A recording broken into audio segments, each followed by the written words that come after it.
Hey guys, Valor Designs here today, coming at you with a tutorial on how to make a custom logo like the one you're looking at right now. A lot of people don't know how to do this, and I don't think there's a tutorial on this on YouTube, and I've had a lot of people ask me, so I decided that I just do it. So really what I'm going to be showing you today is how to draw the logo and how to bring it into Cinema 4D to make it 3D. This one isn't 3D, however, I do have 3D logos and I do know how to make them 3D. So the first step is of course to open up Photoshop.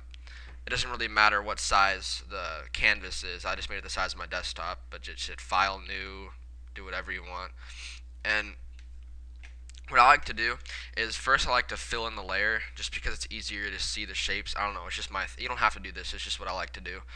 So I'm going to do New Fill Layer, Solid Color, just do Bright Green. Alright, and then after you have this layer, you need to hit New Layer, and this is what I like to do at least. You probably won't do this if you're going to be writing out a logo, but for the purpose of this tutorial, I'm just going to be showing you how to make something, so I'm just going to do a really simple couple shapes. But I like to click the shape tool and actually draw out boxes and triangles and such to create a logo, and then trace over it later so that the shapes are like legit and like not all messed up. So I'm just going to do this box and I'm going to add a triangle. If you don't know how to do this, there's a little rectangle down here, and if you hold it down you can get the polygon tool and hit three sides, and if you're not an idiot you know that's a triangle. And I'm just going to make a random triangle. Oops, hold on, let me redo that. Alright,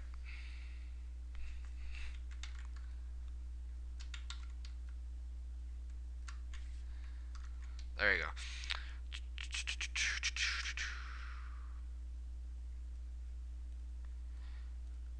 Okay, so obviously this isn't a very detailed custom logo, but for the purpose of what I'm trying to show you, this will work. So after you have whatever drawn out that you want to use, I like to create a new layer and use the pen tool. If you don't know what the pen tool is, it's this little pen over here. It looks like an old-fashioned pen, and what it does is it creates what's called a path, and eventually you can save that path as an Adobe Illustrator file, which you can merge with Cinema 4D and make it 3D.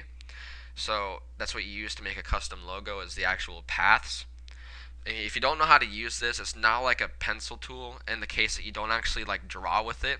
You just click and create an anchor, and then it automatically connects the anchors, unless you want to do curves, which I'm not going to do in this purpose because I'm just going to show you how to do it simply. So I'm just going to trace over this. By the way, I highly recommend you do it on a different layer. That's just my opinion. And if you hold shift, it actually will create lines in 90-degree angles, and will create straight lines so it looks a lot nicer. So I'd recommend holding shift when you're doing this. Unless you're on a triangle, because it only does 90-degree angles.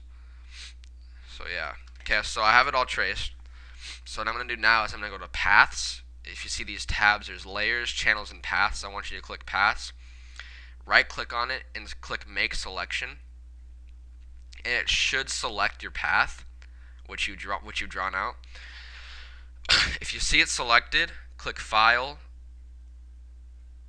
and Export Paths to Illustrator, and save whatever you want. I'm just going to call it Tutorial 1 Logo.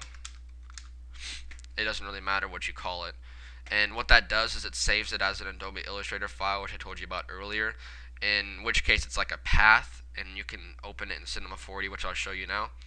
So open Cinema 4D.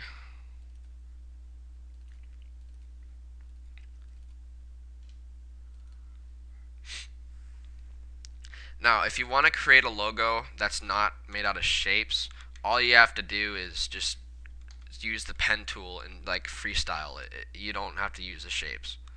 So once you have Cinema 4D open, hit File, Merge, and find your Adobe Illustrator file that you saved it as, and open it. I'm gonna open the Tutorial 1 logo that I saved it as earlier, and hit OK when this pops up, and you should see your logo. As you can see, this is the thing that I drew. Now, it doesn't look 3D, and obviously it's not, and there's one more set that you have to do. So if you see this plus thing right here, you can click on it, and there's two paths. There's the square and the triangle. and you have to add extrude NURBS, but you can't just add the actual whole thing to the extrude NURBS. See, that didn't do anything at all. You have to add each path individually. See that the box is 3D now? And you might have to add more than one extrude NURBS. In fact, you probably will, depending on how many paths you have. So for this one, I needed two, because there's two different objects. And as you can see, they're both 3D now, and you can do whatever you want. You can go to fillet caps, or it really doesn't matter. All I'm trying to show you now is that it's 3D. So I hope this works for all you guys. If you have any questions, please just leave a comment. I'll answer all of them when I have time. So I hope you guys like this tutorial. If you want to see more of these, please comment and like. Thank you guys. Peace.